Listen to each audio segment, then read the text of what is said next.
So I'm working with Lucifer again for the first time in like 3 months. It's been a long time.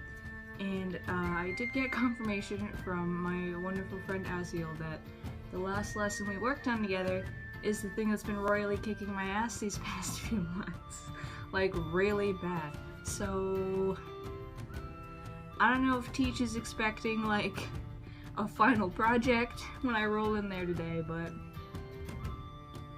a lot of people ask me like, oh Sarah, you know, if you're a Christian, why do you work with Lucifer? Well, Lucifer is just a title. It means light bringer. It is the name used for so many different entities. You could be referring to the Roman god Lucifer, right? There's Lucifer, the morning star, and Nocifer, the evening star. You could be referring to, actual the devil TM. You could be even referring to Jesus when you say Lucifer, because it just means light bringer, right? But given that Lucifer is a title and not an actual name, the entity behind that title in my practice is Samael. And, you know, in a lot of traditions, yeah, Samael is considered this fallen, bad angel, but I mean, in reality, Samael is still an aspect of God, right? The name means venom of God. He's kind of the one that does a lot of the dirty work, does a lot of the hacking and slashing. And I mean, truth be told, I've always had like an interest in kind of that infernal aesthetic, I guess, right? Where like, you know, the dorkness and the goth kind of thing. Like, I've been goth for so long. I've always been interested in, you know, characters like the Spider Queen and all these other kinds of things. There's a reason Satan, Hashatan, means the adversary. They are there to test you, right? Like, like when I read about demons possessing people in the Bible, it doesn't ever read like they're just there to be assholes and cause problems. It reads like they are trying to test people, and people consistently fail. Over and over and over again. Also, people don't understand that God is mega adversarial. Jesus is an adversary. Like, there are so many different ways to be an adversary. In fact, the term, adversary, that's something God gives his own angel. That's who these Satans are. They're God's angels who are out there to kind of mess with us a little bit. And even these other demons, I mean, they're just kind of doing what they do. Like, no one blames a wolf for chewing up a sheep because it's a wolf. It's what it does, right?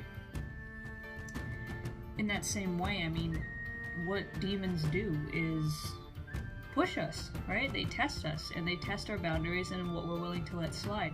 They test our idea of how powerful we are, right? Where we can either succumb to them or we can get past them. People get way too comfortable when they think they know something, right? They get way too comfortable in looking at one facet of a diamond, that if you try to tell them that there's another facet of the diamond, they refuse to believe you. They call you deceived and a liar and X, Y, and Z, and it helps nobody. So for me, one of the most important things that I think someone can do is to really pick up every possible piece of information that goes contrary to what they always knew, right?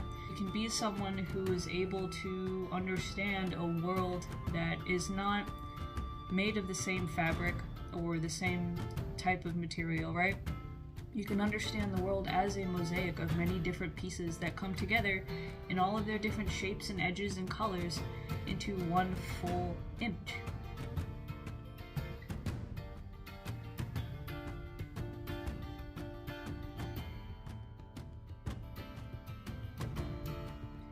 In my opinion, Lucifer is a really interesting teacher.